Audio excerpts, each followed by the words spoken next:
અને મહત્વપૂર્ણ સમાચાર મળી રહ્યા છે વડોદરાથી। વડોદરામાં 12 કલાકમાં 8 ઇંચ વરસાદ ખાબક્યો છે અને વડોદરા જળબંબાકાર થઈ ગયું છે। કપુરાઈ ચોકડી પાસે રસ્તા પર પાણી ભરાઈ ગયા છે। વડોદરા શહેર અને પાદરામાં 8 ઇંચ વરસાદ ખાબક્યો અને પરિણામે આ મુશળધાર વરસાદને કારણે હાલાકીની હારમાળ જોવા મળી। વડોદરામાં 12 કલાકમાં 8 ઇંચ વરસાદે વડોદરાને જળતરબોળ કરી નાખ્યું છે અને વાહન ચાલકોને અત્યારે હાલાકીનો સામનો કરવો પડી રહ્યો છે। આ દ્રશ્યો અમે આપને બતાવી રહ્યા છે, જ્યાં જુઓ ત્યાં પાણી જ પાણી નજરે પડી રહ્યું છે। વધુ વિગત સાથે સંવાદદાતા અમિત પટેલ આપણી સાથે જોડાઈ ગયા છે। અમિત, વડોદરામાં 8 ઇંચ વરસાદ વરસ્યો, ઘણા સમયથી રાહ જોવાતી હતી અને આખરે આ મુશળધાર વરસાદ, કેવી હાલત છે અત્યારે વડોદરાની? જો વાત કરવામાં આવે તો આજે સવારથી જ વહેલી સવારથી જે ધોધમાર અને મુશળધાર વરસાદ વરસ્યો છે, જેને લઈને વડોદરા સિટીની અંદર ઠેર ઠેર પાણી ભરાયાના દ્રશ્યો સામે આવ્યા છે।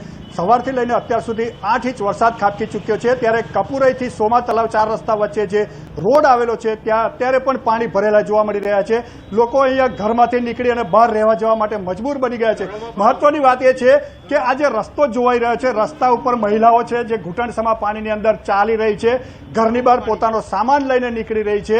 ત્યારે આ જે રસ્તો બંધ થઈ ગયો છે, જેને લઈને રાહદારીઓને ભારે હાલાકીનો સામનો કરવાનો વારો આવ્યો છે।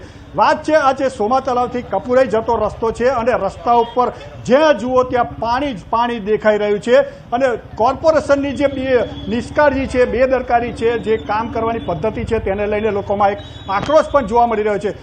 મહત્વની વાત કરીએ તો અહીંના જે લોકો છે, લોકો પણ અત્યારે કોર્પોરેશનને આક્રોશ વ્યક્ત કરી રહ્યા છે। ત્યારે આપણી સાથે જે સ્થાનિક લોકો પણ જોડાયા છે, તેઓ પાસે જાણીશું આજે વરસાદને લીધે જે પાણી ભરાયા છે એ બાબતે તમે શું કહેશો? અહીંયા કાસ હતી, એ કાસ આ લોકોએ બંધ કરી દીધી છે। આ પાણી બધું કાસમાં જતું હતું, એની જગ્યાએ અહીંયા ગાડી અટકી ગયું છે, એટલે આ રોડ પર પાણી ભરાયું છે। અંદર સોસાયટીઓમાં ઘરોમાં પાણી ભરાયેલા છે, એટલે અહીંયા કાસ હતી એ લોકોએ કોર્પોરેશને બંધ કરી છે। એટલે કાસ સત્વરે ચાલુ કરે તો આ પાણી બધું નિકાલ થઈ જાય એનો। તમે શું કહેશો? કોર્પોરેશનની બેદરકારી છે સર।